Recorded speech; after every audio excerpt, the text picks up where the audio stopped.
तो दोस्तों गांव और छोटे शहरों में भी आपको 5G देखने को मिलेगा अभी। तो इसी बात पे थैंक्स बोलना पड़ेगा जियो को, क्योंकि गाइस याद करो जब हमारे गांव में 2G भी ढंग से नहीं चल पाता था तब हमको जियो ने सहारा दिया था। मतलब उसने उस टाइम जब सारी कंपनियां लूट रही थी तो उस टाइम जियो ने हमें 2G से डायरेक्ट 4G पर जंप कराया था।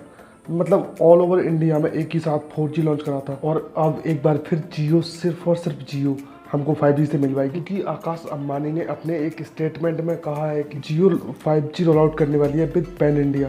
पैन इंडिया मतलब पूरा एक साथ पूरे इंडिया में, मतलब हमको एक साथ 5G देखने को मिलेगा हर जगह, जैसे 4G आया था। और आपको अगर आप एयरटेल एंड BI भी जो वोडाफोन आइडिया है उसके यूज़र हैं तो आपको थोड़ी सी प्रॉब्लम हो सकती है 5G यूज़ करने में गांव में या दूर दराज के शहरों में या छोटे शहरों में। तो वहाँ पे थोड़ी सी प्रॉब्लम आ सकती है आपको, क्योंकि आपको पता होगा कि 1.5 लाख करोड़ की स्पेक्ट्रम बिके हैं यहाँ पे, और अकेले जियो ने 50% से ज़्यादा स्पेक्ट्रम खरीद लिए हैं। और यहाँ पे मनी स्पेंड की बात करें तो मनी स्पेंड जियो ने 88,078 करोड़ रुपए खर्च किए हैं, एंड यहाँ पे एयरटेल ने 43,084 करोड़ रुपए खर्च किए हैं, एंड यहाँ पे जो वोडाफोन आइडिया है उसने 18,784 करोड़ रुपए खर्च किए हैं। यहाँ पे अडानी ने भी 212 करोड़ रुपए खर्च किए हैं, जो कि अपने प्राइवेट नेटवर्क के लिए है। दोस्तों यहाँ पे जियो ने एयरटेल के 2 गुने से भी ज़्यादा पैसा खर्च किया है। तो जाहिर सी बात है कि जियो के पास स्पेक्ट्रम भी उससे ज़्यादा आए होंगे, तो जिसके पास ज़्यादा स्पेक्ट्रम है वो उतनी ही ज़्यादा सर्विस प्रोवाइड करा पाएगा। और यहाँ पे स्पेक्ट्रम की बात करें तो स्पेक्ट्रम का मतलब फ्रीक्वेंसी, इतना समझ लो बस।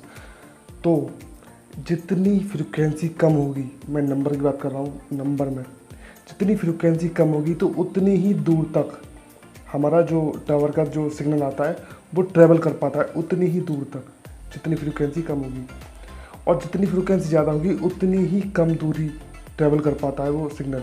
मतलब जितनी फ्रीक्वेंसी कम होगी हम उतनी ही दूर तक इंटरनेट यूज कर सकते हैं, एंड जितनी फ्रीक्वेंसी ज़्यादा होगी उतनी ही कम दूरी तक इंटरनेट यूज कर सकते हैं। तो फीस तो थोड़ी बहुत स्पीड का फ़र्क पड़ जाता है। तो कम फ्रीक्वेंसी पर इंटरनेट थोड़ा सा स्पीड कम हो जाती है, एंड ज़्यादा होने पर स्पीड बढ़ जाती है वहाँ पे, लेकिन दूरी कम हो जाती है। तो इस बात को एक एग्जांपल से समझते हैं कि 700 मेगाहर्ट्ज़ की फ्रीक्वेंसी 10 किलोमीटर तक सिग्नल पहुँचा सकती है। तो जो 900 मेगाहर्ट्ज़ की फ्रीक्वेंसी है वो 7 से 8 किलोमीटर तक सिग्नल को पहुँचा सकती है। तो यहाँ पे अभी जो नीलामी हुई थी तो वहाँ पे सबसे कम जो फ्रीक्वेंसी थी वो 700 मेगाहर्ट्ज़ थी। तो यहाँ पे जो 700 मेगाहर्ट्ज़ की जो फ्रीक्वेंसी थी वो सारी की सारी जियो ने खरीद ली। मतलब एयरटेल और बी के हिस्सा में बिल्कुल भी नहीं आई।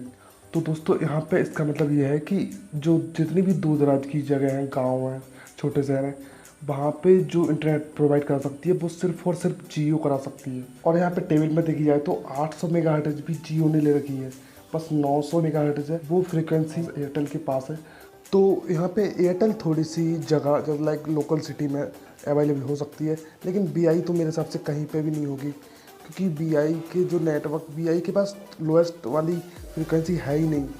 लाइक 1000 से नीचे फ्रीक्वेंसी है ही नहीं उसके पास।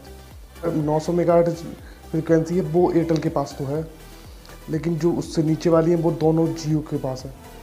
तो मेरे हिसाब से जियो ही रूरल एरिया में कामयाब हो पाएगी, बाकी एयरटेल थोड़ी सी होगी, लेकिन BI लोकल एरिया में देखने को नहीं मिलेगी।